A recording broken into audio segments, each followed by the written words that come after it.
Hey guys, Lauren here with Good Vibrations, Complete Health and Wellness.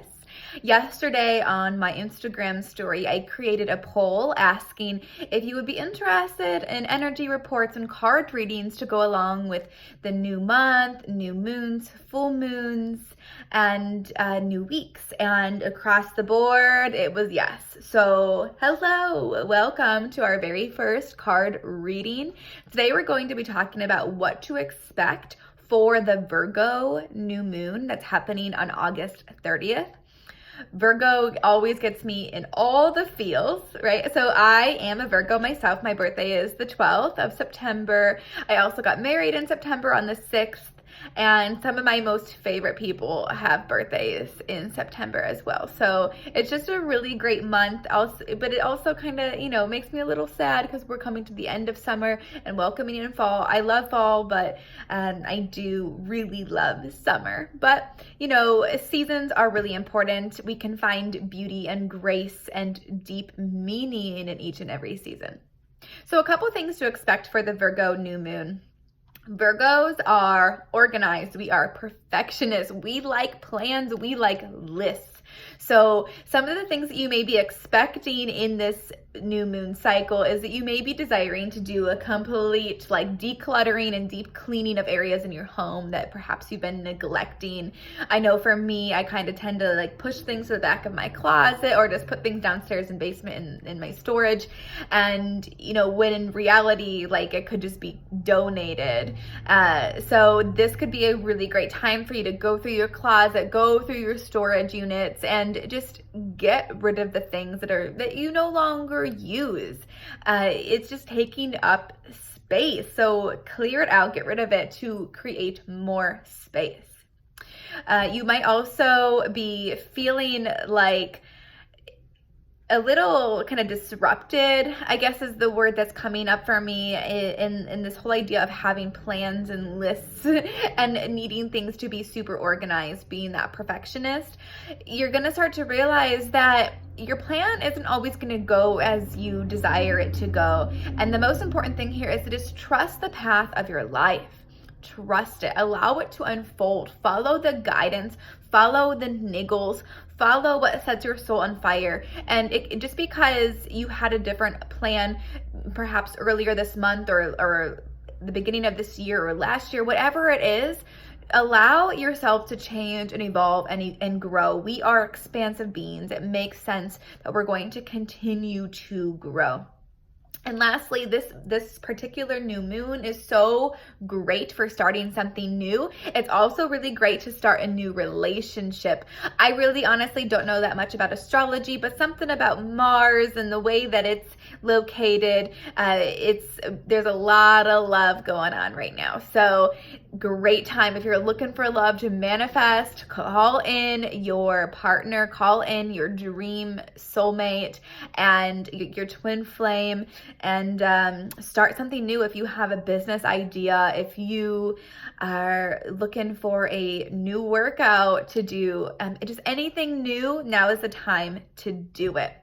So just really quickly, when you want to call in your soulmate, something that I highly recommend doing is start to be all those things for yourself. So for example, if you are desiring a partner who goes with you to yoga class and supports your well-being and your developmental growth, somebody who takes you out to nice dinners and romanticizes you, buys you flowers, start doing these things for yourself first. When you can start to fully, deeply show up and love yourself first, then that gives permission for everybody around you to show up for you. I am a big believer that our relationships on the exterior are a direct reflection on the relationship you have on the interior with yourself, with source, with God, whatever you call your higher power.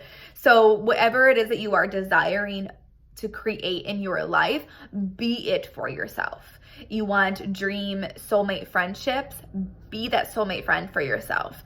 Be the love of your life first. Be the soulmate for you first. A new business, new workout, just follow your soul, follow what lights you up. Blinders on, baby, and just do what feels good to you. All right, so a quick little card reading. Today I'm going to pull from the Work Your Light deck by the beautiful Rebecca Campbell. She is a spiritual teacher and author. I also went to one of her retreats last year. I actually bought it for myself for my 30th birthday, and it was incredible. She's author of Light is the New Black and Rise, Sister Rise. Both of those books are like just such gold to me. Light is the New Black is the first book I read in this whole journey of starting my own business and following my path and just becoming a light worker, and it changed my life tremendously. I mean, obviously here I am 5 years later, still here, right? So all right, friends, so just join me in a moment just to take your awareness for a second to the back of your heart and take a few breaths in and out of your heart, and invite beautiful white energy to fill you and surround you as we begin to call in our angels and guides of the highest good to provide us with a beautiful message that will lead us to some deeper knowledge for this Virgo new moon. Please hold that intention with me as I flip through. We got 1,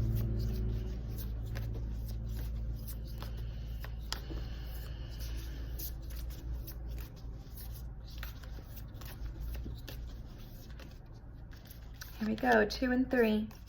Popped right out. I love this deck so much because it has such beautiful artwork. All right, so the first one that came out is the Ever Unfolding Rose.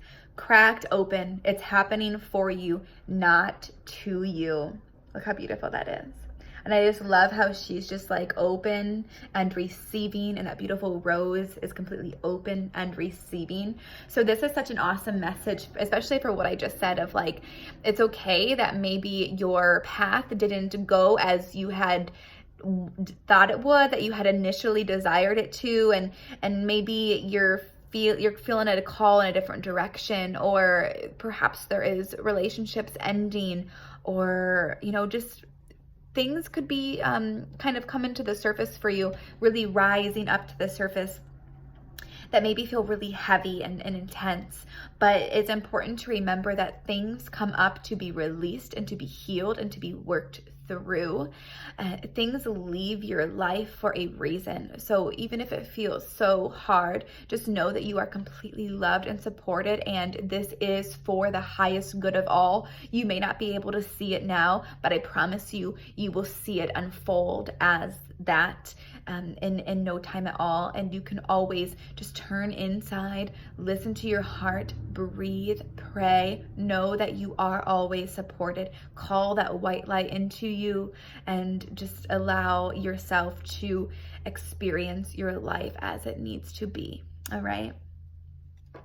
The second one is the Council of Light. Divine orchestration, helpers in the subtle realms. Oh my goodness. So literally what I just talked about, calling on your support team. I think Gabby Bernstein, who's also another spiritual author and teacher, talks about calling in your spiritual running buddies. And now this is something for me that I'm really currently calling in, is like my soulmate friends who are also my spiritual running buddies, my friends who we can just constantly hold space for each other and support each other and create epic stuff together, and maybe even put on events and whatnot together as well. So also even deeper than that though, we have our angels and guides that are always surrounding us. You just have to call on them. They're waiting for you. They're here cheering you on, but they're really not allowed to interfere with our life unless we ask them to. So you got to go within and talk to them, call them into your life, pray to them, ask them to guide you, to lead you, to support you, and they will. Ask them to fill you up with love, and they will. You can ask to even receive a specific sign. Like for example, I always will call in to see a yellow finch or a blue heron. I call those things in often to just kind of prove to me that they're here, that they're listening, that they're helping me and guiding me. And sure enough, I will see one in the most random location. I honestly saw a blue heron with my son in the car last week, and he just flew, and this and sat right on top of this telephone pole, like right in front of my car. It was so majestic. So the Council of Light, call on your spiritual team. Call in your angels and your guides. A huge guide that I love to work with is Mother Mary. I've had a lot of intuitives tell me that they can see Mary standing behind me, and I don't know exactly what that meaning is. I am not Catholic. I don't really know anything about Catholicism, but Mary, she is a big part of my soul team that completely supports me and guides me. Okay, and then the last card is just no. Wait, postpone, pause, say no. And what I'm feeling coming from this card is, if it doesn't feel right, no. If you're not all in it, if all your eggs are not in that basket, if there's something that's kind of pausing you, just say no. If you're not all the way in it, you don't have to do it. If something feels stale and it's no longer serving its purpose, say no. You don't have to continue to allow it in your life just because maybe it's been there for your whole life, or 10 years or a year or a day. It doesn't have to continue to stay there. Just say no. If you're not all in it, say no. If you don't feel fully supported, if you're not feeling excited, say no. You can also be saying no to things that you just don't have the energy for anymore. Creating those boundaries is also a big sense that I'm getting right now about this card, is boundaries, which is also huge with Virgo, setting up those boundaries. Okay, friends, so just to give a run through really quick on this reading for the Virgo new moon, what to kind of expect. It's happening for you, not to you. Trust the process. Call on the Council of Light, your spiritual mates who are here to support and guide you. And say no. I have something in my throat. I'm sorry. Sorry, excuse me. Say no to the things that are no longer serving you. Let it go. Create those boundaries. If your heart's not all in it, pause and postpone. Call back in those your spiritual beings of support, and continue to allow life to unfold for you. Continue to follow your guidance and your bliss. Friends, this was fun. I am so grateful that you guys wanted this. This feels really good. So make sure you subscribe to this channel so you can continue to get updates as often as I upload the videos of different card readings and energy reports for all different times of the year and the month and the seasons and the moon cycles. And don't forget, I also on Sundays upload different sorts of movement. There's yoga and HIIT circuits and different how-tos. And there's also tons of mindset work that I usually upload on Thursdays. So subscribe to this channel, friends. Like, comment, share. And to see how you can further work with me or chat with me, check out the description below. Find the link. And I look forward to seeing you guys again. Have a beautiful day. Create a perfect now. Namaste, friends.